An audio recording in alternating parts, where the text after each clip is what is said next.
You really like cats, don't you? I do, yeah. Check it out. Have you got any?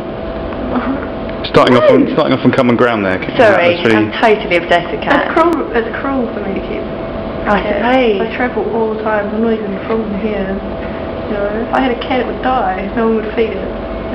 How long are you in London for? I don't know. Let's see how long it takes for the government to kick me out. Probably not long. Do you like it here? Yeah, it's alright. London's, like, for music, it's great. There's so many kids that want to see music and see bands and stuff. It's really cramped. Like, so many, they try and, like, cram heaps of people into a small space. Because New Zealand is kind of not as big as England, but a similar size. There's only 4 million people in the entire country, so I'm used to, like, you know, space. Yeah. I'm doing Lovebox and what's it called? Camp Festival and Glastonbury. So you're going to the Isle of Wight then? Yes. Exciting. Apparently I have to go on a boat. Yeah, you will. Yeah. I'm not okay with that. Not okay. How are you going to get there then? I don't know. Helicopter? I don't know. You could swim. It's not that far. Yeah. I could swim. A lilo, perhaps. I could maybe like stand on a wakeboard and be dragged behind the boat. That'd be a lot, but why kittens? This has gone weird.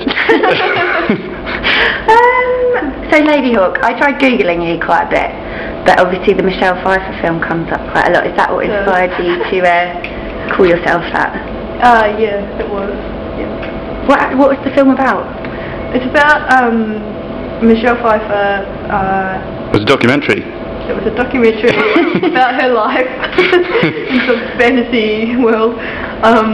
No, she has this, you know, her lover, whatever. Her and her lover are cursed, basically, and I think her lover's played by Rutger Hauer. And so I never get this right. She's a hawk during. She's a hawk at night time, and when she's a hawk, her lover's a man. And then at night time, then during the day, she's a hawk at night, and he's a man. And then during the day, he's a wolf, and she's a person. So they're never together as people. They're always like either a wolf and a person, or a hawk and a person. Imagine if you crept in on them doing it. I know. That would be weird. Yeah, it would be disgusting.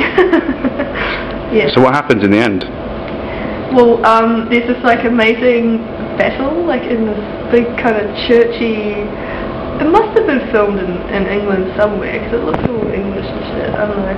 But there's this huge like cathedral looking thing, and it's got Matthew Broderick in it as well, he's really young, he's really cute.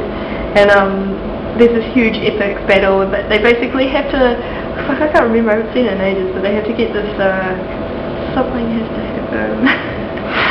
Anyway, to watch Sorry. And they fall over, again, all over, and they get to touch again, and there's no wolf, no hawk. Is it something about the film that touched you deeply to make you want to be named after it, or is it? Or do you just fancy wolves?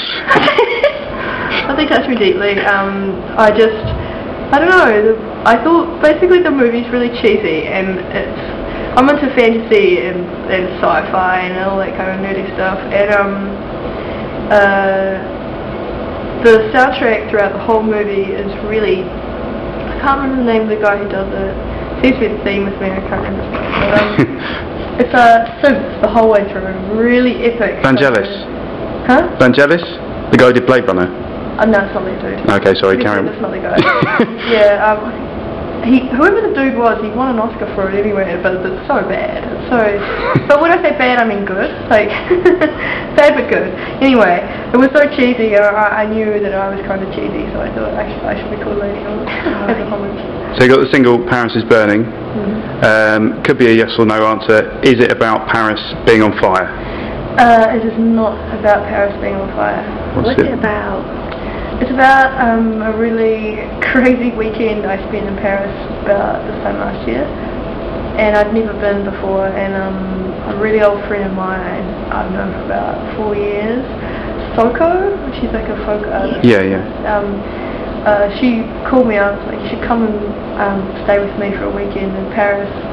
And she'd come over to Australia and stuff when I was living there, and I'd always meant to go over to Paris, but I never quite made it.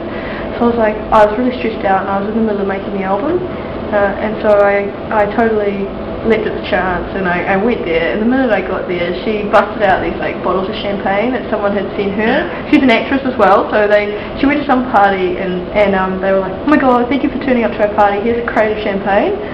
And she's like, let's drink champagne. So I just got completely trashed, and then spent the entire weekend drunk, being shown around Paris by her, and went to all these cool bars, saw heaps of amazing bands, and just had a wild time, and hopped on the Eurostar, arrived in London, and that morning I wrote Paris. Peaches has done a remix of it as well, hasn't she? Yeah, she has. Are you good friends with her? How did that remix come about? Yeah, we're friends, and I just asked if she wanted to remix it. She said yes. She's been wanting to remix one of my things for a while, but I hadn't had the time, so that was a kind of perfect timing for her. Wicked. Alright, well thank you very much, and say goodbye to the microphone. See you later. See you later.